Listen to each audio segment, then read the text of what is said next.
MOONLESS in Byzantium by Roger Zelazny. Originally published in the December 1962 issue of Amazing Stories magazine and republished in the December 1967 issue of The Most Thrilling Science Fiction Ever Told magazine. It also appeared in a French anthology in 1975 and in a collection of the author's stories called Threshold in 2009. Read by Darrell T. Smith II for my channel Quasar Spectra. Moonless in Byzantium. It was a glittering hell of a machine with ebony sides that talked to tomorrow. Its rapid teeth clicked, chewing yesterday with a sound like static electricity. It digested the past, between mouthfuls, repeating to the future, "You are mine, you are mine, you are mine," and mirrored its conversant in its sides. The man before the robotic overseeing unit stroked his metal blue jaw with his two natural fingers. His prosthetic legs bent with an unnatural springiness as he paced, waiting to be recognized. He walked within the painted area, and the guard robots swiveled to follow his movements.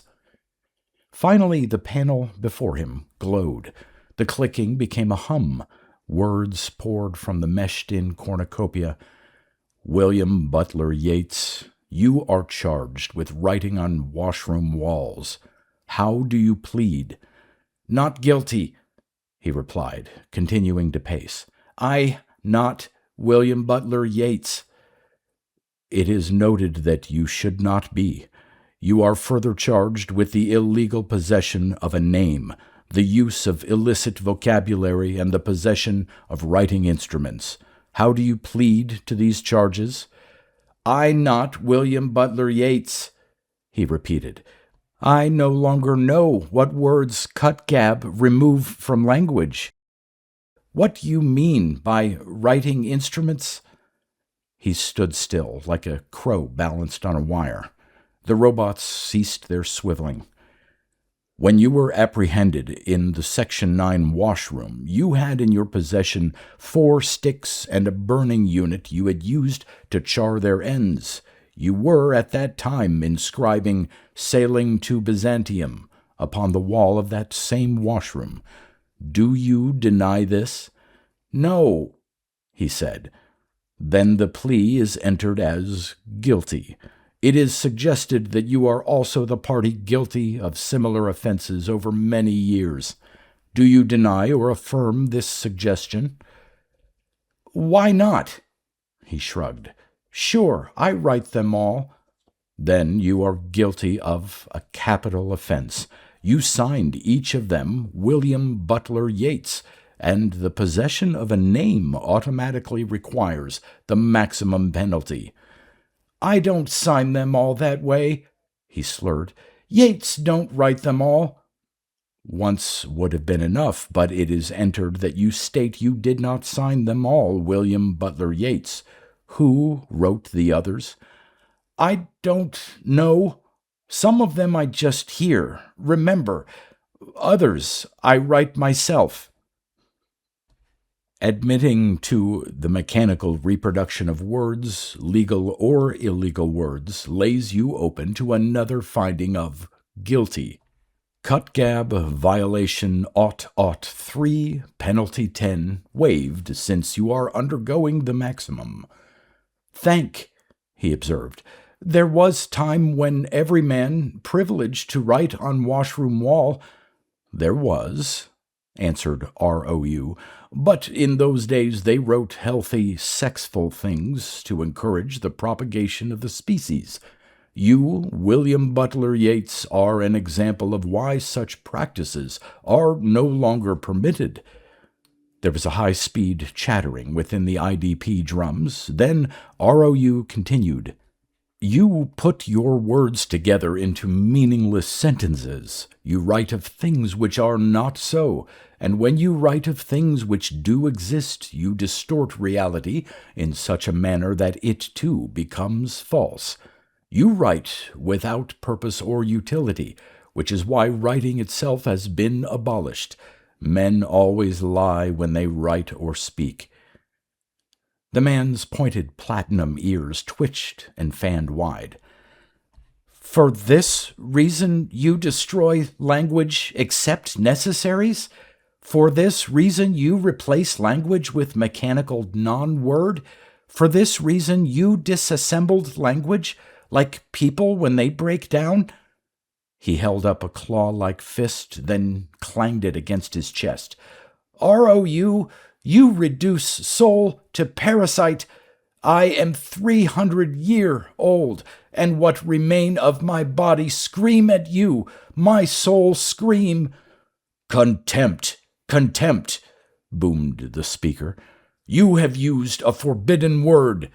"And I use more so long as I can speak," he cried. "You not meant to do what you do.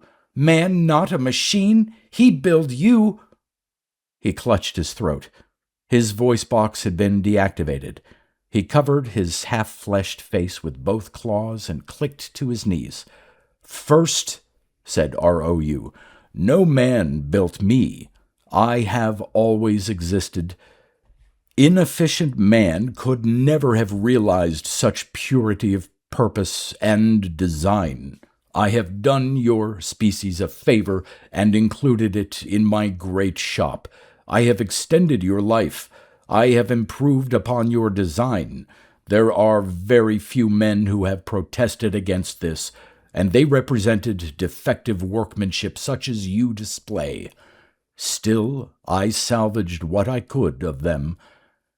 The IDP drums chattered once more. Then, "There is another question I wish to ask you. I will activate your voice box if you will not use any forbidden words. Signify your agreement by standing." The man rose to his feet. He dropped his hands and glared at the glowing panel. "You could not have written all of those poems," came the steady words. "Tell me why you do the things you do, and how." "Why?" repeated the man, searching his memories. "How?" It had been centuries ago, in the now demolished Hall of Byzantium, where he had heard the last music on earth. It was a squat structure out of concrete block, and it had housed the bird. The bird was the last musical instrument ROU had built. Out of beaten gold, with 1,000 golden eyes hidden in the sweeping slant of its tail, it had wailed in golden-throated prophecy. ROU built it when the resistance had been stronger, and art and recreation were still matters of concern. He had heard its last concert, and had taken part in the following riots, which cost him a part of his left frontal lobe. The bird was dismantled 2 days later. A medman once told him he wore one of its bright feathers in his wrist and another atop his vertebral column. It made him feel good at times to know he carried a part of it around inside him. Then, at a belt station one night, he had met a complete man. Whole humans were seldom encountered. Some men were indistinguishable from ROU's completely automatized servants. Nearly every man alive had had some replacement work somewhere along the line, and the older a man, the less of humanity remaining. But the stranger was whole, with external eye lenses, very thick ones, and a dark, non-functional piece of cloth about his shoulders, and he was old. He wore a broad black ribbon at his throat and what seemed a white half-tunic. He had on a floppy black head covering and ankle-length trousers, and he leaned upon a golden-headed stick, which constituted an illegal prosthetic device. His white hair swept the ridges of his gaunt cheekbones, and his eyes smoldered out of the shadows. "Who you?" he had asked. "One out of nature," had been the reply. "Once I was called William Butler Yeats, and once I was a golden bird, forced to sing in the travesty hall of my prophecy, Byzantium." "I not understand." I rise on the gyre now, but a part of me lives in your wrist and your neck. You will remember song when singing is forgotten. You will speak when no one will listen but iron, and you, or a part of you, will restore the golden age to earth. And the whole man was gone. But often the magnified eyes appeared before him in dreams. At times the quavering voice sounded in his head. He began to remember things he did not know he had known, like the things he scrawled on the walls. I must write them, he said. I not know why. They come in my head, and I want someone else see them, share them. I not William Butler Yeats, but what he write I put his name to. The others I don't.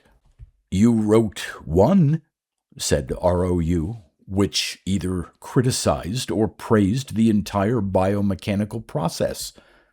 Flatly, ROU recited, "Take the cylinders out of my kidneys, the connecting rod out of my brain, take the camshaft from out of my backbone, and assemble the engine again." Which was it? He asked. Much may depend on your answer. I not know, said the man. It just come in my head. I not even know who writes it. That then will be all, finished the robotic overseeing unit. You will be exposed to a gas which will destroy your nervous system, and the rest of you will be disassembled. Have you anything else to say? Yes, answered the man, scratching the air with his hooked fingers. You say I not have soul. You say I be dismantle and make useful. But I say I have soul, and it live in all of me, metal and flesh. Tear me down, and sooner or later a part of me turn up in you. When that day come, machine, you stop. I pray to moon and widening gyre that it be soon.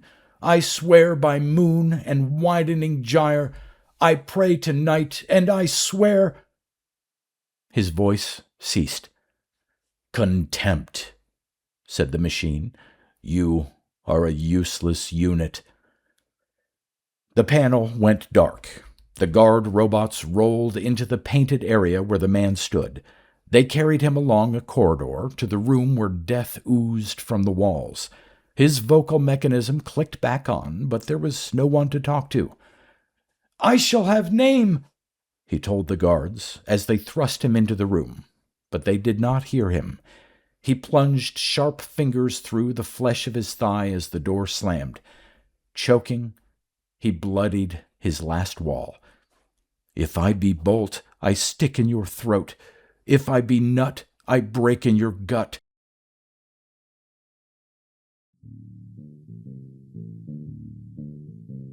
You've been listening to pre-1990s speculative fiction readings with a highlight on science fiction by Darrell T. Smith II. Please consider clicking the donation link in the description box. Thank you so much for your time and your imagination.